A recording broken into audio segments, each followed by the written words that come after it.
There is a federal law that restricts the federal government from creating a gun registry.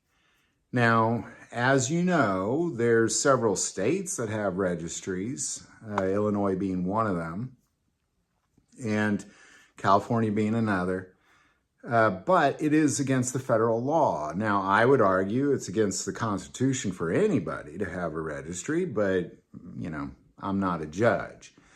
Now,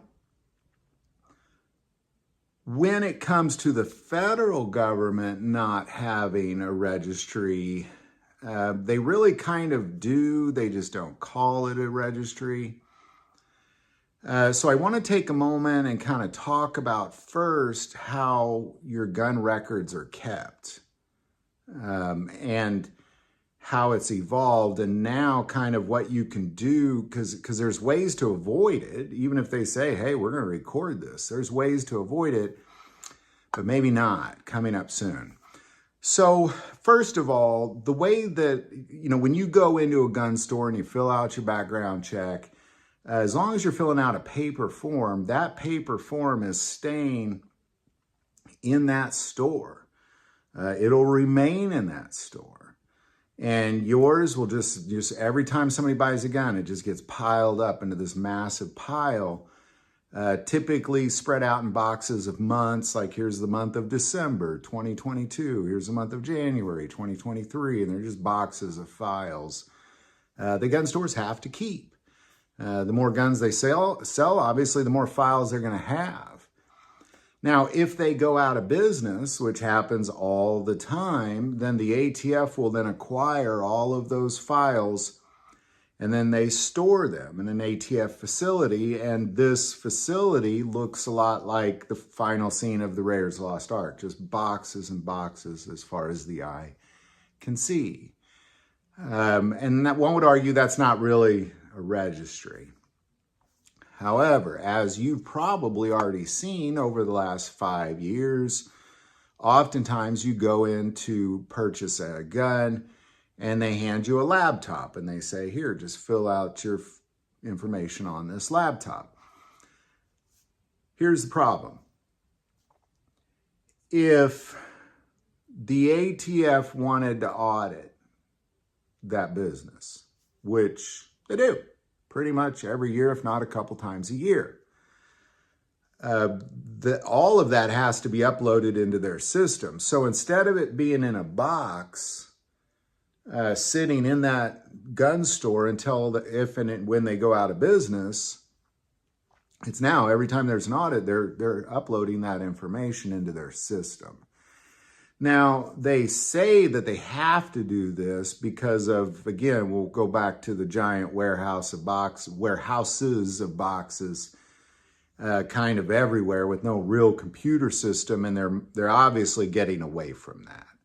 And they have. For the last half a decade, they've been rapidly moving into a computer-based system, which they don't call a registry, but it is a registry. It is a registry. If they now have all of the records of all the gun stores put into a computer system, that is a registry. I mean, you didn't physically go register your gun, but they did for you, is what they've done. Now, I share this with you because the way to get away from that would be fill out a paper form. Just fill out that paper form. You know, obviously NICS with the FBI will always have that in their system, but all they know is you bought a long gun, a handgun, or other firearm. And that's really all they know. It's all the detail of that firearm is on that application. Now, the problem that we're having is a lot of gun stores are moving away from the paper form, moving to a computer system. There's a good size handful of gun stores around my area that I like to kind of bounce around to and just see what they got new, see what they got old, just check it. I like going to gun stores, who doesn't? But I found one recently that always did a paper application and then moved to computer. Then I went to another one and they moved to a computer. A few of them have always done computers.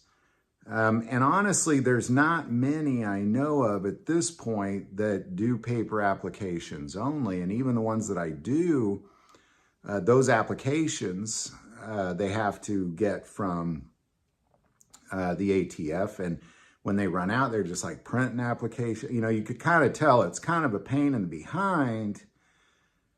But I believe that's why they're moving to the computer systems, because it's easier just to hand you a laptop and say, let me know when you're done before you press enter.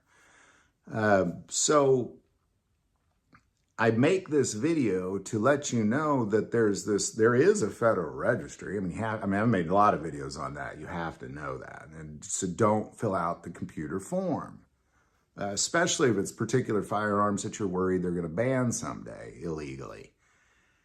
Because then it's registered. They will clearly know that you have one of those firearms. Now, but the problem is that, you know, everybody's moving to the computer system. So I make this video to say that there may be a day soon where you don't have a choice. You can avoid all this by just filling out the paper form.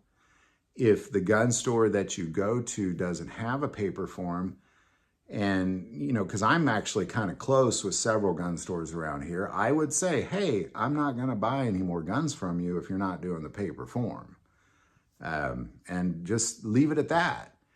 And then go down the road, you know. And again, it may be that there's a day soon where everybody's just forced to do computer forms. But until that day comes, right now, just demand they give you a paper form. And if they can't do that, then go elsewhere. I mean, bring your business elsewhere and just make it plain and clear that that's how you roll. Like that's, you know, you're not going to do the computer form. So, you know, in the end, is there a gun registry in the federal government? Yeah. How can you avoid it? Don't fill out their computer form. That's how you avoid it. And again, in the end, I think it's all going to go there eventually. I hope I'm wrong. Hopefully lawmakers step in and say, hey, you're breaking the law, ATF. So far, I haven't seen anything like that. And again, I'm not a judge, so I don't think anybody really cares what I think. But when it comes to you and me being on the register, don't fill out the computer forms is the best way to do that. Any thoughts or insight on any of that, definitely put it below. Do want to take a moment and say most people watch this channel. Hey, if you're not subscribers, click that subscribe button. Greatly increases the algorithm and our ability to get these messages out. That link is also below. But the most important part of this channel, we take prayer requests. Don't ever, ever hesitate to send that in. Thank you for watching this episode of God, Family, and Guns. And as always, love God, love your family, love guns.